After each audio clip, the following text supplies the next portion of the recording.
Hi everyone and welcome to our first topic on product management, which is the introduction to product management. So first is let's have the definition of product management.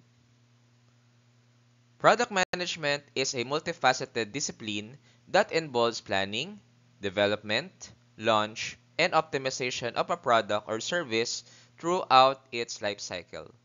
So dito class, no, pag sinabi natin daw na product management, ito daw yung mga different na ginagawa natin mula sa pagpaplano, tapos gagawin na natin yung product, then definitely, no, we're going to roll out that in the market, and how we could able to optimize that or paano natin siya mas mabebenta doon sa ating target market.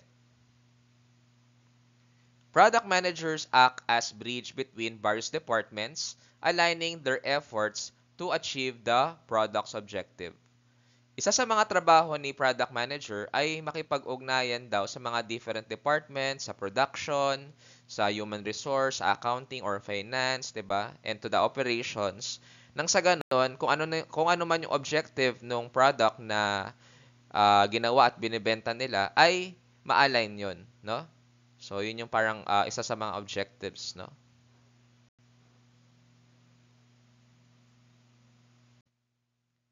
Now, let's have the overview of responsibilities and objectives.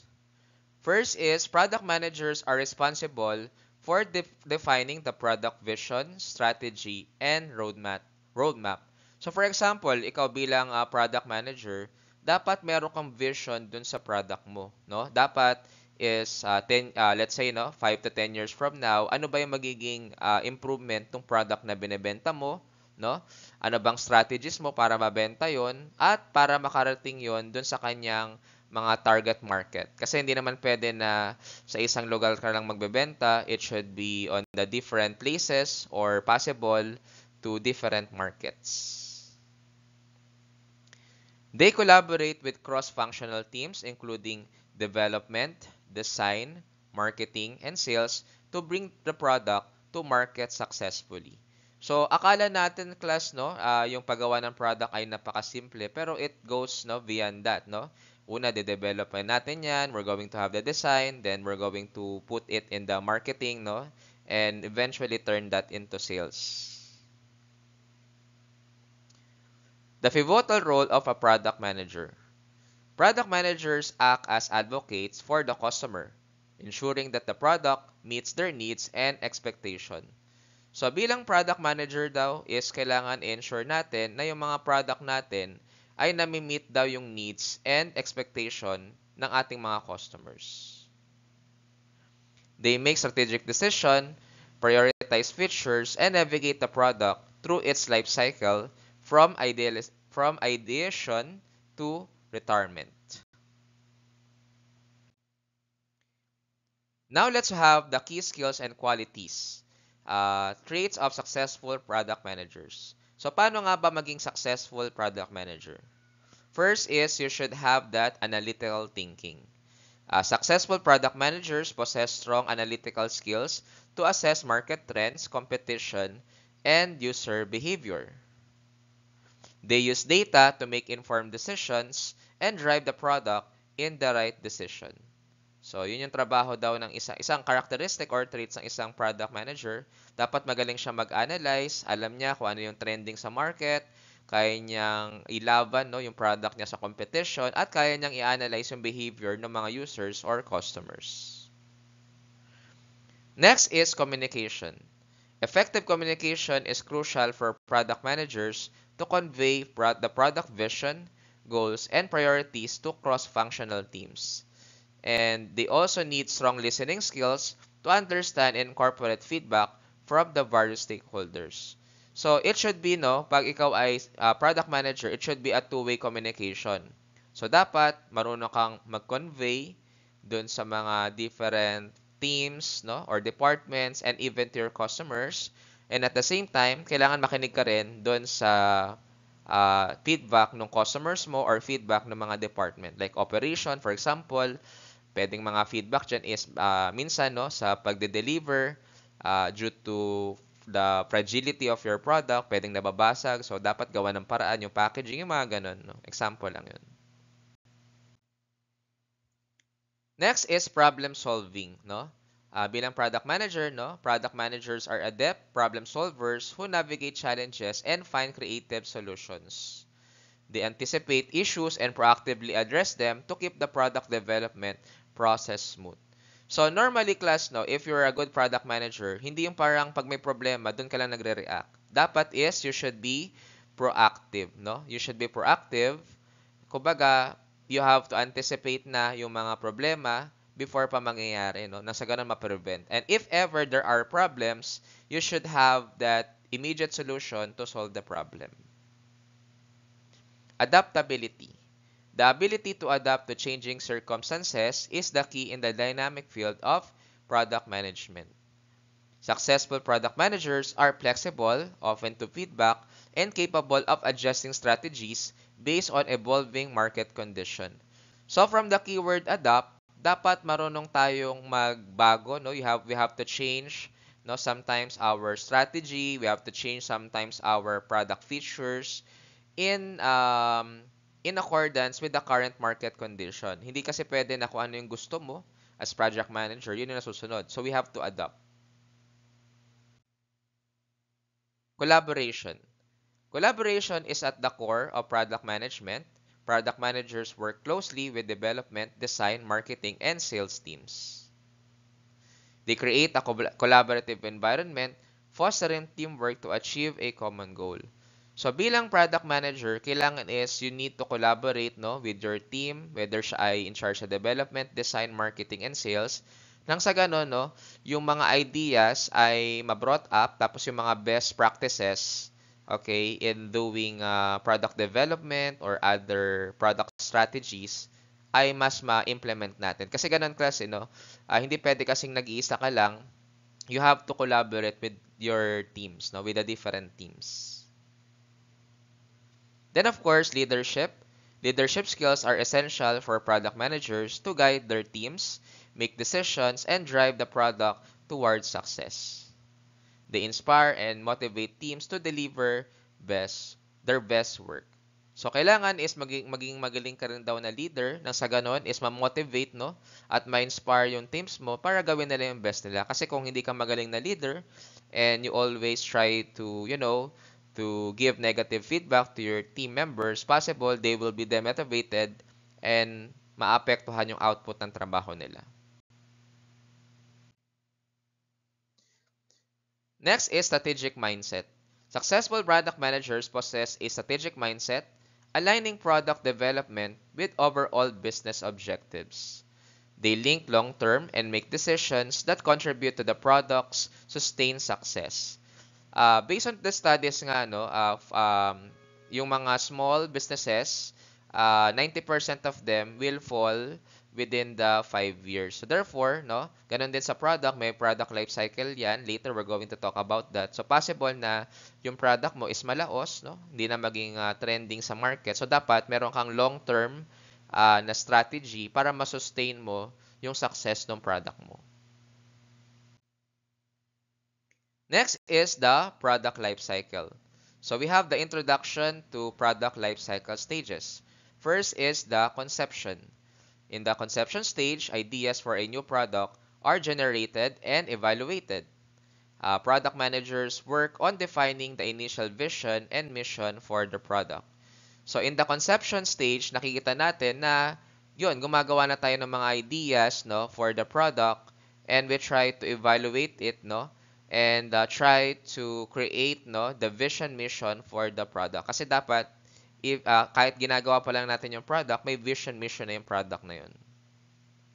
Introduction. The introduction stage involves launching the product into the market.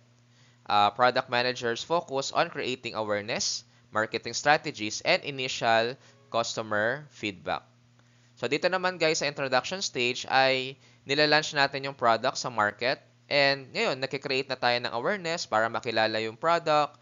Tapos nakikreate din tayo ng marketing strategies para mahikayat yung customers to buy. At kinukuha na rin natin yung feedback no, ng customers. Kasi possible, dun sa ating initial test marketing, may mga feedback doon na hindi pa natin nakukuha. So dito sa introduction, mas makukuha na natin yung feedback dahil mas malawak na yung ating pinagbebentahan ng market.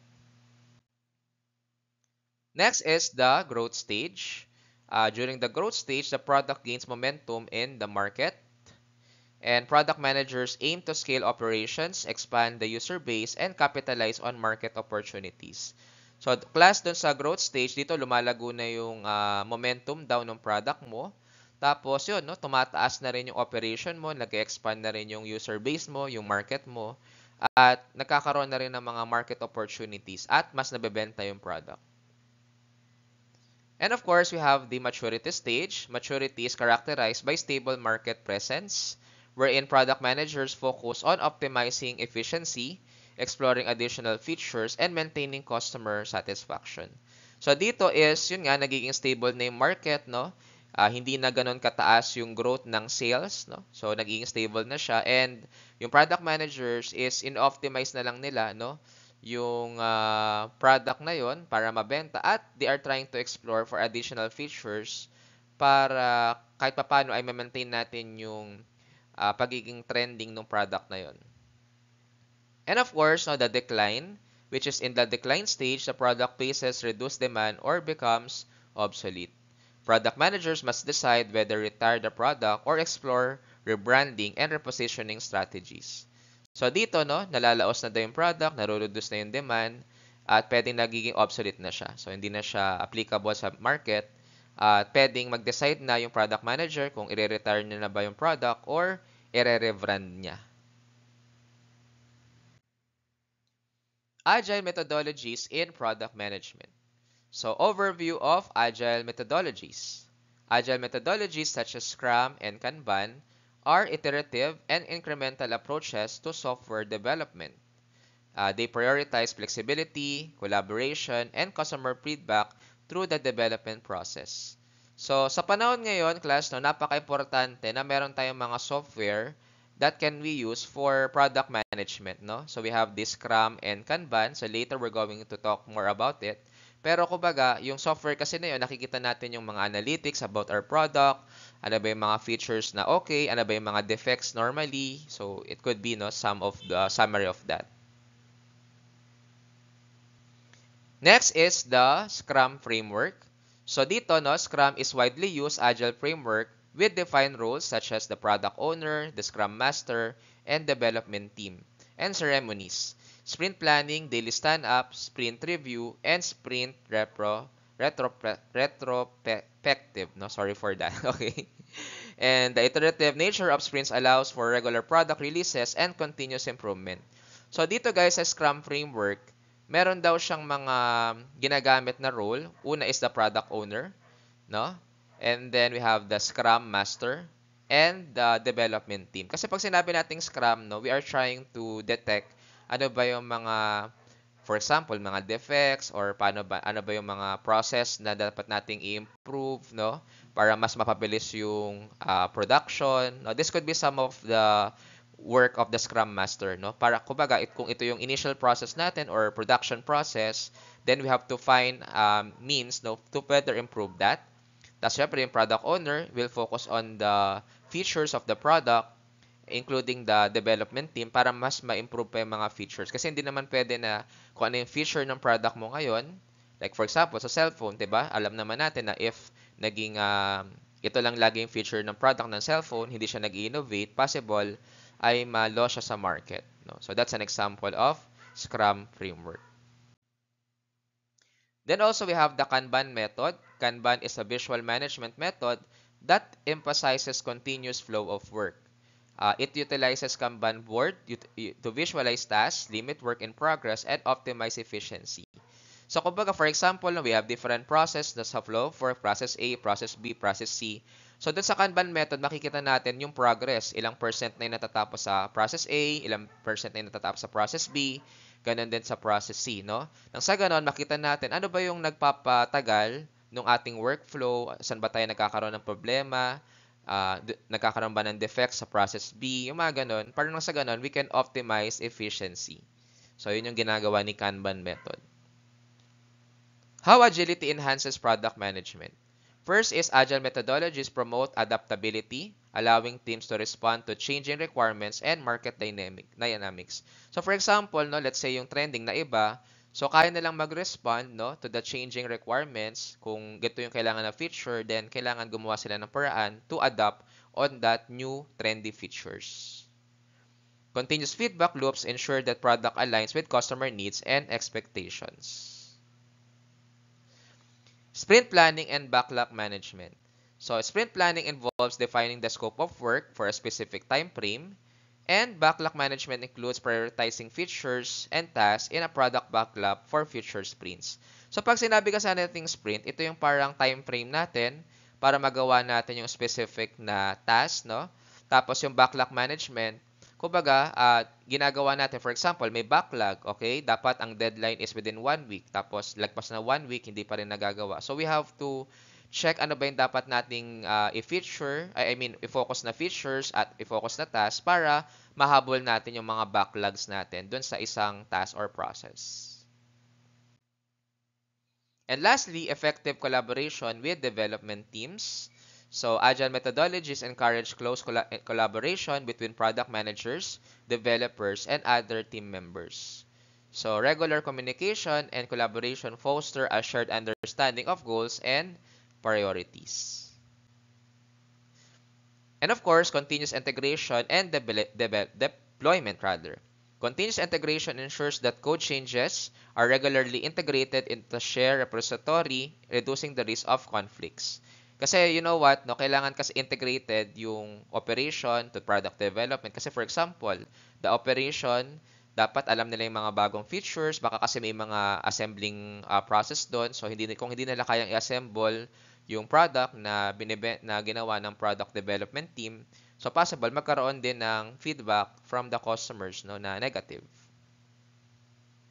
And continuous deployment automates the release process, enabling frequent and reliable product releases. So dahil nga continuous integration natin at deployment, mas napapabilis or na-automate yung process ng release and so on and so forth. So that's all. And of course, last pala, no, monitoring progress and adjusting plans.